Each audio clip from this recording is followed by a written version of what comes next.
Apologies we're late, guys. Don't blame Johnny, go easy on him. It's my fault. We stayed at training ground just to pick up a few bits with some lads who aren't playing, so sorry. No problem at all, thanks for your time. Kev, can I just double check, no new issues with anyone, everyone's still available and good to go for tomorrow? Yeah, all fit well, all good to go. Can you just talk about what it means to the group and you personally to walk towards the pressure and privilege of a World Cup quarter final? Well, first of all, I think it's a real honour to wear the badge. I mentioned this right at the start about how proud the players are, and I saw that firsthand, so we've come a long way. It's been a challenge, as you know, the last 9 or 10 months, so to find ourselves in such a big game against a great opposition in a stunning venue is pretty special, so we look forward to it. I think to be in a World Cup quarter final is special at any moment, but certainly at this moment in time, the support we've had with having 33 fit guys who are all competing really hard, we're really looking forward to tomorrow. With everything that goes into getting individuals and a group to this place, all the hard work that goes in over the years and everything, sacrifices personal, collective, how's the best way to kind of sum all that up in your mind in terms of mental preparation? Do you have to keep it there a little bit, or do you have to almost put it aside to be able to produce the clinical performance you need in the next one? I think everybody's different. I think for me it's important to understand and remember why you're here, a new year for, and then try and channel that and use it in the right way. Obviously I'm not playing, but the influence and the support we can provide to the players is really, really important. We want them to bring the best of themselves, and we back them and believe in them to go and do the best, and they trained really, really well this week. I think the group stages have prepared us in a whole host of different ways, but one where, yeah, like I said, we're pretty excited about tomorrow, we're looking forward to it, and we've got a great deal of confidence in the group that have been selected to go and do the job. If it's not too personal, who are you here for? Who's your motivation for this? Don't worry if it is too. No, it's not. It's family. I think it'd be with most, but also my good mate Rob is probably part of why I'm here. So he's been watching the games at home and he's become a bit of a fan. So I'm sure he'll be tuning in tomorrow. And your uni convert? Yeah, he is. Yeah. Have you talked to him much or his family throughout the process, and what's he been saying to you? Does he give you advice? Do you get advice from him? No. To be honest, he's been to that many different award dinners this last couple of weeks. It's hard trying to keep track. He was on holiday the weekend before, so just general stuff. But he's been following the games, and he's been enjoying it. He'd made a great scrum half, by the way. Jonny, a lot of the guys, you spoke about this being clear about sort of bonus time with England for you for this tournament. A game like this is such a massive opportunity. It's why you're here, isn't it? I mean, does that really sort of kind of get the juices flowing in the right way the closer you get to the game? Yeah, of course it does. I mean, for me, I'll try my best. Like Kev said, everybody's going to approach this game a bit differently. For me, very much just another day at the office. I'd be preparing to be the best I could be, whether I was playing for Gloucester, for England, any game I was going to play. However, you can't help but notice or absorb or be overwhelmed by the occasion and what it's going to be, and that will build from now really towards the game. And with that comes, like Kev says, the emotions, the journey you've been on, who you're here for. And that's just there for me. I don't need to go chasing that. That motivation's there. It will simmer away and build towards the game, and I just need to stay focused on just trying to be the best I can be for the boys. Me as well. Sorry, I feel strange with the mic when I know you can all hear me. But if it's for those guys, we'll sit a bit closer. Sorry. And kind of just for both of you, that's all right. We'll just talk a little bit about Marcus Smith and his clear qualities at 15. You talked before about having a conversation about trying in there, but it's obviously gone very, very well, and you must both be very excited about him bringing everything he can into this match? Me first. No, we're blessed, aren't we, to have obviously Fred, a young player, one of the best fullbacks in the world, and now Marcus, completely different type of player, but in his own right, has been brilliant when he's come on at fullback, and he deserves the opportunity. It's not about who's better than who or who's better than that. It's about Steve picking the person he thinks is best to get the job done, and he backs Marcus this week, and so does everybody we've got behind him. And personally, I'm excited for him. I think he deserves the chance. I'm excited to play with him as well because of the skills and abilities he has. So yeah, great opportunity for us all.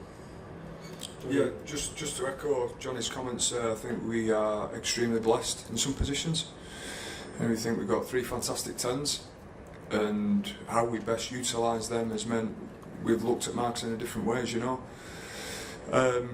Freddie's a world-class fullback, and Steve has picked the team that he thought would give us the best chance of winning this week. Johnny's right, it's not about who's the best, but it's about who gives us the best chance of winning tomorrow. And Marcus has been incredible in all the time we've been in camp. It's been a long slog. I think about 18 weeks now we've been together. So, and Fred has too. But like I said, how we think the game will play out this weekend, and in particular what we've gone after internally, has meant the selection has gone this way. Jonny, there's a huge amount at stake tomorrow. What's your sense of how ready the players are for this moment? No, we're as ready as we're where we are now. So we're as ready as we can be. We've had a good week's prep. In terms of how this week's gone, we've had that extra day after, so we've had an 8-day prep. Yesterday we haven't had to travel. So personally, I've just got lost in the preparation for this week. Really, after this, I'll probably go back to my room and chill a little bit, and then I'll be like, oh wow, it's game tomorrow. But we've had a very good week's training, and like I said, the process has been pretty similar to how any other week would have gone. What can we take from Samoa? How can we get better? How can we take a step forward individually and across the team? And then, like I said just a minute ago, the feeling among the team is going to grow now, because of course simmering in the background is what a huge occasion it's going to be, and a massive game for many reasons. And Kev, Jamie George was talking earlier in the week about how you played some clips from the Fiji game and also played some clips of some of the good stuff you've done in the group stage. How useful an exercise was that to show the team how far they've come since August? Hopefully Jamie answered that. I think I'm just trying to do my job and prepare the players the best I can. I think most coaches around the world, whether that be in rugby or in any sport, will try and find ways to influence and get response from the players in a positive way, and that game was important for us. I think 7 weeks ago now, and we've adjusted and we've tweaked some bits, but it'll always be about the players. It's always been about the players, it always will be, and you know, our role as coach is to support and help and try and put them in the best possible place to go and do a great job tomorrow evening. And I've loved working with them. They've been an outstanding group. It has been a challenge, but it should be. That's what sport's about. And you know, whether it was showing clips of Fiji, I don't think that's unique to us. I think each team are looking to learn as quickly as possible, and when you've had a difficult result and a poor performance, then you try and pick the bones and learn the lessons very, very quickly. And I think it's important to realise where we've been and where we're heading. And as I said after the game last weekend, we have to improve, we have to be better. We know that Fiji will come with a whole host of different threats, but yeah, we look forward, and it's a great test match for us. Okay. Yeah, I remember after the defeat in August against Fiji, you were not very happy. Your team met few problems in defense, missed lots of tackles. It was a little bit the same scenario against the Samoa. Does it mean it's more difficult for a European team to defend against this kind of players who attack from everywhere on the pitch? Yeah, I understand why you make the similarity. We saw those games differently to to how you've just reviewed that. I'd say Fiji caused us a lot more problems than Samoa did. I think Samoa's prep going in, they talked about it being the World Cup final. However, it couldn't have been our World Cup final because we're trying to prepare the players for hopefully another 3 weeks to come. So what we did in training was very different to how we prepare the players for a World Cup final. So you're right in pointing out that we conceded a couple of tries against Samoa, conceded 3 against Fiji. We conceded some line breaks against them both, but I think there's quite a big difference in the tackles we missed, Fiji versus Samoa. So we have shown improvement. I think we had some concentration issues, more so against Samoa. I think it was different against Fiji. So we've made the adjustments and the tweaks and reviewed the game last week. As has already been mentioned, we've reviewed thoroughly the Fiji game from last time, and we're improving, we're getting better, and as I said, we've got to be better again tomorrow. So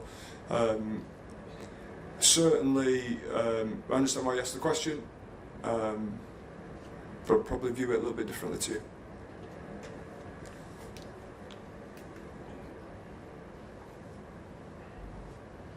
Kev, are there any, sorry it's an obvious question, are there any demons left over from that Fiji defeat? Not from me. Not from me. I think it was an important game for us. It came at a time when we were on the eve of travelling to France. Selection had already taken place, but you probably understand as well, if you understand humans and how they operate, as much as you want them to go after something, when they're that close to heading out to a World Cup, you probably understand why the performance was what it was. However, it wasn't good enough. The players would probably be able to answer that better than I can. But I would also like to say that after we reviewed that game, we saw a change, and we arrived in France, and since then we've been excellent. So whether we have demons tomorrow, whether there's some guys who are anxious about the game, whether there's some guys who are excited and really looking forward to it, I think that'd be the case no matter who we're facing in a game of this magnitude. It's really important for us, and there's always going to be nerves, and if you want to term it as demons when you're in quarterfinals. It wouldn't matter who we face. These guys are a threat, they're a serious opposition for us, and we look forward to playing the best we can. Kev, can I ask you about your scramble defence specifically in the second half against Samoa? What do you feel that says about you as a side? Well, if you're comparing the two games, we didn't have that last time we played Fiji, and that's been something that we've worked hard on. For me, our team scrambles in defence shows your spirit and your togetherness. I think the tackle Danny Kerr came up with at the end, I think there were 4 occasions we came up with try-saving tackles. Shows the spirit the group have, and the best way for us to display it, because we can talk about it and you guys can believe it, or you don't have to believe it, and same with the outside world. Like, the best way for us to show it is how hard they work for each other, and thankfully we're starting to see some really good signs. Now, I caveat that with, I don't want us to be in those positions. I don't want us to have to show that we can scramble and cover 4 tries up. I want our front line to be as strong as it can be, and I want us to be physical and aggressive. However, we understand that the quality of the opposition we face, we will get busted from time to time, and when you've got spirit of the guys, spirit like Jonny has next to me, and that runs through the team, then I look forward to watching how we play tomorrow. Jonny, can I just ask you another one about Marcus? Are there sort of less obvious aspects of fullback play that your experience has helped him with? Sorry, what's the question? So sort of positioning and things like that, has he come to you, and has your advice helped him? Well, he's been in and out of that position for this whole, like, how long has it been now, Ken, did you say? 18. Yeah, 18 weeks, so he's had a fair amount of it, and we always play 2 teams in training, so he's a smart guy. He knows his positional his play, and he's a fly half. He's a master and a student of the game, so he's clued up in terms of where he needs to be and what he needs to be doing. For him, it's just about bringing his game, which we know he's going to do, because every time he's come off the bench, or started, even against Chile, he's done exactly that. So he hasn't got to do anything other than just be himself tomorrow. Thanks so much, guys. Thank you. Thank you. Thank you.